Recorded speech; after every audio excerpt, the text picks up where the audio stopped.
1 tumbler கடலைப்பருப்பை வந்து நம்ம தண்ணி ஊற்றி அரை மணி நேரம் ஊற வச்சுருக்கோம். அந்த கடலைப்பருப்பில் ஒரு சில தேங்காய் போட்டுக்கோங்க. அப்புறம் 4 சின்ன வெங்காயம், 2 பச்சை மிளகா, அப்புறம் கொஞ்சோண்டு இறால் சேர்த்துக்கோங்க. கொஞ்சோண்டு பெருஞ்சீரகத்தூள் அரை ஸ்பூன் சேர்த்துக்கோங்க. இதை எல்லாத்தையும் மிக்சியில் போட்டுட்டு பல்ஸில் விட்டு நம்ம அரைச்சி எடுத்துக்கலாம். இப்போ நான் மிக்சியில் போயிட்டு அரைச்சி எடுத்து வந்துடுறேன். இப்போ வந்து நம்ம மிக்சியில் இதை அரைச்சி எடுத்தாச்சு. தண்ணி சேர்க்க வேணாம். தண்ணி சேர்க்காமல் இந்த பதத்துக்கு நீங்கள் அரைச்சி எடுத்துக்கிட்டால் போதும். ரொம்ப நைஸாக அரைக்கணும்னு தேவையில்லை. இது மாதிரி குருணையாக இருந்தாலும் பரவாயில்ல. சில பொட்டுக்கடலுக்கு அரையாமலே இருக்குது கடலைப்பருப்பு.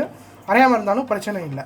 ஓகே, இந்த அளவுக்கு நீங்கள் அரைச்சி எடுத்துக்கிட்டால் போதும். இது அப்புறமா நம்ம பொரிச்சு எடுத்துடலாம். இப்போ நம்ம இதில் தூளுப்பு போட்டு இதை நம்ம மிக்ஸ் பண்ணி எடுத்துப்போம். சட்டி நல்லா காஞ்சிருச்சு. இப்போ வந்து நம்ம 3 ஸ்பூன் எண்ணெய் ஊற்றிருக்கோம்.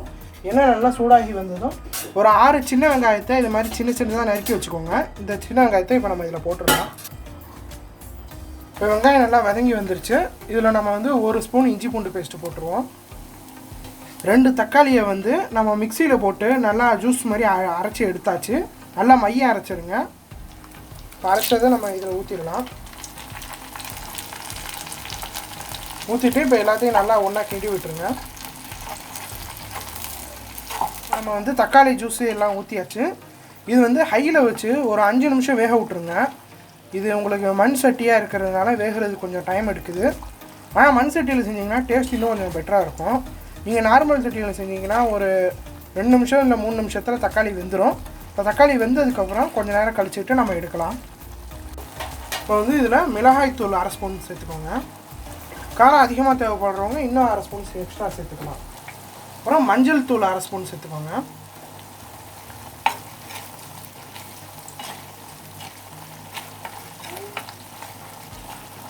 தக்காளியும் வெங்காயமும் நல்லா வெந்து உங்களுக்கு ஜூஸியாக ஆகணும்.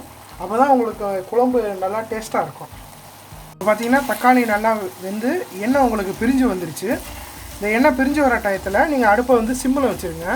சிம்மில் வச்சுட்டு இன்னொரு அடுப்பில் வந்து சட்டியை வச்சுட்டு பொரிக்க தேவையான அளவு எண்ணெய் ஊற்றிக்கோங்க. எண்ணெய் நல்லா சூடாகி வந்ததும் நம்ம மாவு அரைச்சி வச்சுருந்தோம்ல கடலைப்பருப்பு இதெல்லாம் போட்டு அந்த அரைச்சி வச்சதை இந்த மாதிரி உருண்டைகளாக உருட்டி எடுத்துக்கோங்க. உருட்டி எடுத்ததை எண்ணெய் நல்லா சூடானதும் அதில் நம்ம போட்டு பொரித்து எடுத்துடலாம். நீங்கள் ஒரே நேரத்தில் செஞ்சிட்டிங்கன்னா உங்களுக்கு டைம் மிச்சமாகிடும். இப்போ உருண்டைகளை ஒன்று ஒன்றா போட்டு பொரித்து எடுத்துருங்க. அடுப்பு வந்து ஹையிலே இருக்கட்டும். இப்போ இதில் வந்து மல்லித்தூள் அரை ஸ்பூன் நம்ம சேர்த்துடலாம். எல்லாத்தையும் நல்லா ஒன்றா கிண்டி விட்டுருங்க. மசாலா உங்களுக்கு தயாராகிடுச்சு. இப்போ குழம்புக்கு தேவையான அளவு தண்ணி ஊற்றிடுங்க. அடுப்பை ஹையில் வச்சுட்டு தண்ணியும் மசாலாவும் நல்லா செட் ஆகிற மாதிரி கிண்டி விட்டுருங்க.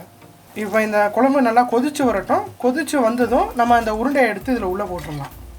இப்போ ஹையில் வச்சுட்டு ஒரு 2 நிமிஷம் இருக்கட்டும். 2 நிமிஷம் கழித்து வந்து பார்க்கலாம். இப்போ குழம்பு நல்லா நம்மளுக்கு கொதித்து வந்துருச்சு. அதே நேரத்தில் பார்த்தீங்கன்னா உருண்டையும் நல்லா உங்களுக்கு கரெக்டாக பொரிஞ்சு வந்துருச்சு. இப்போ நம்ம இதை எண்ணெயை வடிச்சிட்டு உருண்டையை எடுத்து வச்சிடலாம்.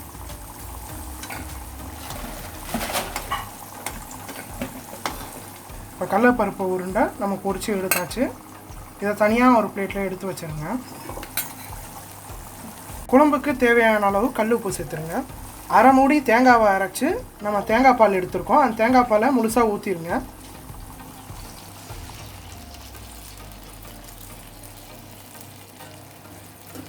நீங்கள் தேங்காவை அரைச்சி போடுறத விட்டு தேங்காய் பாலாக எடுத்து போட்டிங்கன்னா உங்களுக்கு குழம்பு இன்னும் கொஞ்சம் பெட்டராக இருக்கும். ஏன்னா சில பேருக்கு வந்து அந்த தேங்காய் சக்கையாக வர்றது வந்து பிடிக்காது.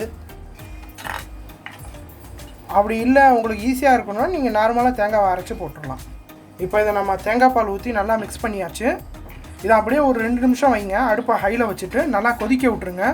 நல்லா சூப்பராக கொதித்து வந்ததும் நம்ம அந்த கடலைப்பருப்பு உருண்டையை இதில் போட்டுடலாம். ஓகே, இப்போ கொதிக்கிற வரைக்கும் நம்ம வெயிட் பண்ணுவோம். இப்போ குழம்பு நல்லா சூப்பராக கொதித்து வந்துருச்சு. இந்த டயத்தில் நம்ம பொரிச்சு வச்சுருக்க எல்லா உருண்டைகளும் இதில் போட்டுடலாம். ஓகே, நல்லா ஒரு தடவை கிண்டி விட்டுட்டு அடுப்பை ஆஃப் பண்ணிடுங்க. அவ்வளோதான், சுவையான கடலைப்பருப்பு இறால் உருண்டை குழம்பு தயாராகிடுச்சு. வீடியோ பார்த்ததுக்கு ரொம்ப நன்றி. ட்ரை பண்ணி பாருங்கள், எப்படி இருந்துச்சுன்னு கீழே கமெண்ட் பண்ணுங்கள். பாய் பாய். மறக்காமல் சப்ஸ்கிரைப் பண்ணுங்கள்.